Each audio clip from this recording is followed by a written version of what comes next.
Hello दोस्तों, welcome back new update के साथ मैं आपका अपना दोस्त प्रदीप। आज जहां खड़े हैं जो अपना हाई स्कूल है गांव का, यहां पहुंचे हैं जो सीनियर सेकेंडरी स्कूल है।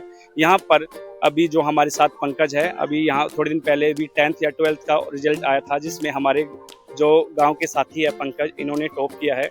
सब भी आप इनको सभी जानते भी होंगे। पंकज जो बहुत ही इंटेलिजेंट लड़का है, इनसे बात करेंगे जो उन्होंने 10th में अभी टॉप किया है। तो इस बारे में पंकज से बात करेंगे कि भी कैसे आप उन्होंने अपनी पढ़ाई को टाइम को मैनेज किया, कैसे टाइम टेबल आप उन्होंने बनाया अपना पढ़ाई का, और साथ में जो टीचरों का कैसे योगदान था, और साथ में जो अब आगे इनका क्या गोल रहेगा। अभी आगे 11 में हो गए हैं। तो सबसे पहले पंकज, सबसे पहले बेटे आपको हार्दिक शुभकामनाएं, आपने 10th में टॉप किया। Thank you sir.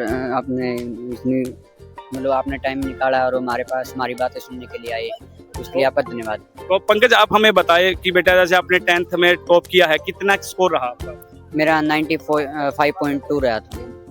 94। हाँ 95.2 95% तो जैसे आपके जो टोटल जो गांव में जो बच्चे हैं ऑलरेडी आपके स्कूल में, तो रिजल्ट कितने परसेंट रहा, कितने बच्चे टोटल पास हुए, कितने में से? हमारी क्लास में 30 बच्चे थे और उनमें से 30 बच्चे पास हैं और ऑलरेडी 12th का अलग रिजल्ट है।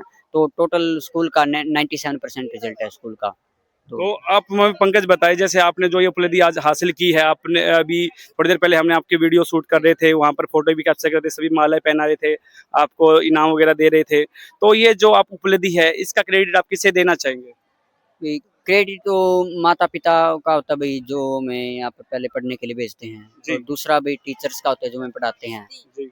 और एडिशनल हर बंदे का हो सकता है जो हमारा उस जर्नी में हमारा जिसका योगदान होता है, जिसमें हमारे टीचर्स का होता है। ट्यूशन टीचर भी हो सकते हैं मैं, तो इसमें मेरे स्कूल के टीचर थे माता पिता, और ट्यूशन टीचर शिवम भी है हमारे पास, यहाँ पर आए हुए हैं सर। जी। तो आप हमें बताइए, जैसे आप सुबह 8 बजे से 2 बजे तक स्कूल में रहते थे, उसके बाद आप घर पे आते थे, और घर पे आप जो पढ़ाई को कैसे आप टाइम टेबल आपने बनाया हुआ था पढ़ाई?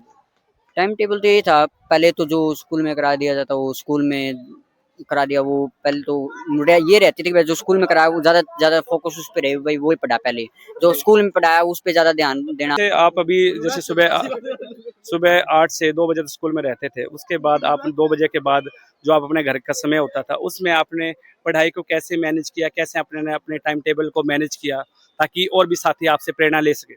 तो स्कूल में जाके मैं घर का भी काम होता था बीच बीच में, और भी खेल खेल कूदना भी होता था। थोड़ा एक्सरसाइज वगैरह होती थी, और उसके बीच में टाइम निकाल लेते पढ़ने का। जाते ही थोड़ा घर का काम कर दिया, आधा घंटा 1 घंटा, तो उसके बाद उसके आगे फिर दो 2-2.5 घंटे लगातार पढ़ लेते। फिर शाम को जो घर वालों का थोड़ा मोटा काम करा के रोटी राटी खा के फिर शाम को 10 बजे तक पढ़ते थे, 2 घंटे शाम को। तो आपने कोई ट्यूशन वगैरह भी रखी थी कैसे? हाँ ट्यूशन रखा था, शुरू से रखा था। मैं शुरू से ट्यूशन रखता हूँ, चाहे वो 9th हो 8th, मैं रेगुलर रखता हूँ। अप्रैल से जाना स्टार्ट कर देता हूँ ट्यूशन। तो आपने जैसे अभी एग्जाम हुए, आपने पेपर को कैसे अटेम्प्ट किया? जैसे अभी दोस्तों मैं आपको बताना चाहूँगा, अभी जैसे पेपर हुए थे 10th के, तो हर किसी बच्चे का अटेम्प्ट करने का अलग अलग तरीका होता है, कि जैसे इजी क्वेश्चन को पहले सोल्व करना या हार्ड क्वेश्चन को पहले सोल्व करना। तो आपने पेपर को कैसे अटेम्प्ट किया, थोड़ा बताइए। तो एक चीज तो होती है भाई कि पहले कई बच्चे करते हैं जो आता है वो पहले कर ले, लेकिन मैं ऐसा मानना कि भाई आप पेपर को रेगुलर सीक्वेंस में करो, पहले से स्टार्ट करो। अगर आपको उस जगह नहीं आता, तो आपको क्वेश्चन नहीं आता तो आप उसकी जगह छोड़ दो। आप ऐसा मत करो कि भाई एक क्वेश्चन इसका सेशन का कर लिया, एक उसका कर लिया। आप पेपर को ऊपर से लेके नीचे तक रेगुलर और सीक्वेंस में करो। ये नहीं है कि भाई आगे आगे पीछे क्वेश्चन कर दिए, तो उसमें थोड़ी प्रॉब्लम हो जाती है। पेपर जो एग्जामिनर होता है, जो पेपर चेक करता है, उसका भी थोड़ा इरिटेट होता है वो। अगर आप सीक्वेंस में करते हो और हैंड राइटिंग का मेन रोल रहता है, अगर सीक्वेंस में करते हो और हैंड राइटिंग बढ़िया, तो आपका परसेंटेज मिलती है। तो आपका फेवरेट सब्जेक्ट भी क्या था? मेरा फेवरेट सब्जेक्ट मैथ था सर। मैथ। तो अभी अभी जैसे 11 में हो गए हो, तो अभी आगे किस स्ट्रीम में जाने का प्लान है, और आगे क्या करने का इरादा है, ताकि आप अपने गांव का, अपने माता पिता का और पूरे गांव का नाम रोशन कर सकें? वैसे 10th का रिजल्ट आया था आने से महीना पहले। आपको पता है जो साइंस स्ट्रीम की जो क्लासेज हो पहले लगनी स्टार्ट हो जाती हैं। तो मैंने 1.5 महीने से 2 महीने से पहले से मैंने मेरी 11th की प्रिपरेशन स्टार्ट कर रखी है। और मैं मेरा मैंने बैच ले रखा है, जिसमें मैं जेई की तैयारी करता हूँ। फोन पे बैच ले रखा है मैंने पीडब्ल्यू का। ऑनलाइन क्लासेस हाँ, ऑनलाइन ले रखा है, और एडमिशन मेरा डाबड़ाना स्कूल में है। चल रहा है। हाँ, और मैं मेरी प्रिपरेशन घर पे करता हूँ बैठ के, और कभी जिस टाइम कोचिंग नहीं होती वहाँ पर चला जाता हूँ। तो आपको कोई चैलेंज भी आते हैं, जैसे आप हिंदी मीडियम से अभी इंग्लिश मीडियम में गए हैं, जैसे अभी नॉन मेडिकल में आप बता रहे हो, तो सब इंग्लिश मीडियम में होता है, तो थोड़े चैलेंज आते हैं? वो वो डिपेंड करता है आप पे कि भाई आप प्योर हिंदी से हो, आपने कभी भी कुछ भी जो लाइक साइंस होगी, आपने कभी उसके कुछ वर्ड्स होते हैं, लाइक कोई चैप्टर हो गया उसमें आपने कभी इंग्लिश में उनका मीनिंग पता ही नहीं है, तो उनको ज्यादा आती है। मैं क्या था, 9th क्लास और 10th क्लास में मैं जहाँ ट्यूशन में जाता था या फिर कहीं भी जाता, तो मतलब क्या होते वहाँ पर मिक्स हो जाता कुछ इंग्लिश मीडियम के बच्चे, हिंदी मीडियम के बच्चे थे। मैं हिंदी मीडियम से था, पर जो बच्चे होते थे ना इंग्लिश मीडियम वाले, तो हमारी कोशिश क्या रहती है, हम थोड़ा इंग्लिश में कर ले, क्योंकि हमें आगे हमें प्रॉब्लम नहीं आए। तो हमें थोड़ी प्रॉब्लम आती, जो बच्चा हिंदी ज्यादा हिंदी मतलब कभी भी उसने इंग्लिश में कभी साइंस पढ़ी नहीं, अगर अगर वो 11th में जाके आगे करता तो उसको थोड़ी प्रॉब्लम आती है, स्ट्रगल करना पड़ता है, एफर्ट्स लगाने पड़ते हैं। बाकी हो जाती है, 1-2 महीने प्रॉब्लम आएगी, फिर आप उसमें एक्सपर्ट हो जाते हो। तो आपका जैसे अभी आपने टॉप किया है, तो जहाँ मेरा मानना है पंकज, आपका जो वो फ्रेंड सर्कल था, तो कैसे बच्चों के साथ था? जैसे हम आजकल देखते हैं गांव में, आजकल का जो माहौल है बहुत ही खराब हो चुका है, तो आपके जो साथ में जो कलीग थे, आपके साथी थे, तो उन बच्चों का भी क्या रिजल्ट रहा? यस भाई, वो तो बच्चे पे डिपेंड होता है और उसके माहौल पे डिपेंड होता है भाई। वो हर टाइप के बच्चे होते हैं क्लास में, कोई रद्दी होता है, कोई शरारती होता है, कोई शरीफ होता है।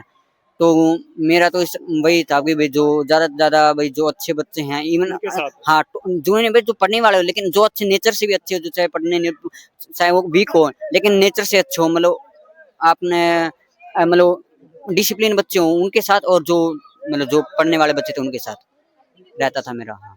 तो अभी जैसे साथ में अभी आप जेई मेंस की भी तैयारी कर रहे हैं साथ में अभी 11 से, तो जैसे दोस्तों मैं आपको बताना चाहूँगा, मैंने भी नॉन मेडिकल से पास आउट किया है, तो लगभग जितना 60% जो +1 का और 40% +2 का लगभग हर किसी कंपटीशन एग्जाम में आता है, राइट? ऐसे ही है। हाँ, ये आता है। तो आपने अभी ट्यूशन वगैरह भी आपने कंटिन्यू रख ली है, फिजिक्स केमिस्ट्री मैथ की जो भी है? वो तो मैं आपको बता रहा था कि भी मैंने कोचिंग ले रखी, कोचिंग वाले करा देते हैं, और फिर जो कुछ रहता है वो स्कूल में जाके टीचर से डिस्कस कर लेते हैं। तो अभी जैसे और बच्चे अभी जो 10th क्लास में हुए हैं, जो अभी 9 से 10th में हुए हैं, और जो बच्चे अभी 12th में हुए हैं, उन बच्चों के लिए क्या संदेश रहेगा कि भाई वो आपकी तरह गांव का नाम रोशन करे, और स्कूल का भी और अपने पेरेंट्स का भी, उनके लिए क्या संदेश रहेगा?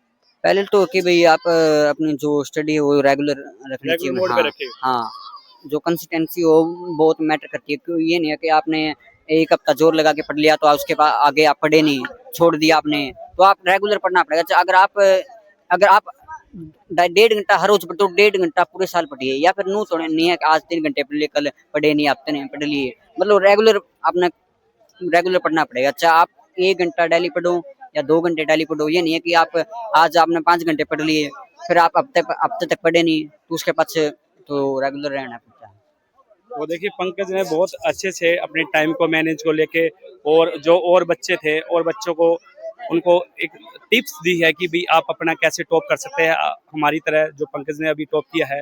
तो ऐसी वीडियो के लिए आप हमारे इंस्टाग्राम और यूट्यूब चैनल को भी सब्सक्राइब कर सकते हैं, ताकि हम आपको नई नई ऐसी वीडियो आपको शेयर करते रहे, ताकि आपके जो बच्चे हैं, आपके साथ में जो और बच्चे हैं, या आप खुद भी तैयारी कर रहे हैं किसी गवर्नमेंट एग्जाम की, या अभी प्रिपरेशन कर रहे हैं 11th में 12th में, तो ताकि आपकी प्रिपरेशन में कहीं ना कहीं मजबूती मिल सके। धन्यवाद।